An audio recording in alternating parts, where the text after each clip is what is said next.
ఈ video last దాకా చూడండి, సబ్స్క్రైబ్ చేయండి. గణేష్ పూజ ఎలా చేస్తారో ఈ వీడియోలో చూపిస్తున్నాము.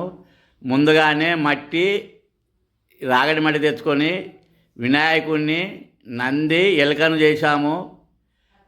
పశువుతో ఇలా వినాయకుని చేసుకున్నాం. ముందుగా పశువుతోటి చేసుకోవాలి. పశు వినాయకుని పూజ చేసిన తర్వాతనే మనము మట్టి వినాయకుని పూజ చేయాలి.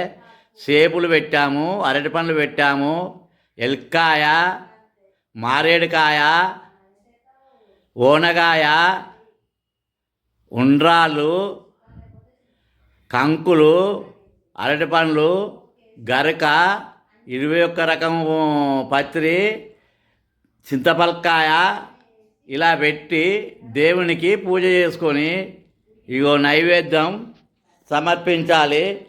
దేవునికి దద్దోజనము, పాయసము, ఉండ్రాళ్ళు, పాలోసి అండిన పొట్లకాయ, ఓనగాయ, తిమ్మికూర ఇలా అండి దేవునికి నైవేద్యం చూపెట్టి కొబ్బరికాయ కొట్టి ఆరతి ఇచ్చి ఆరగింపు చేయాలి. ఇలా గణపతికి పూజ చేసుకుంటే సంవత్సరం పొడుగుతా అన్నీ మంచి జరగాలని మనము పూజ చేసుకోవాలి. పిల్లలకు జ్ఞాపక శక్తి పెరుగుతుంది. ఈరోజు వినాయక చవితి.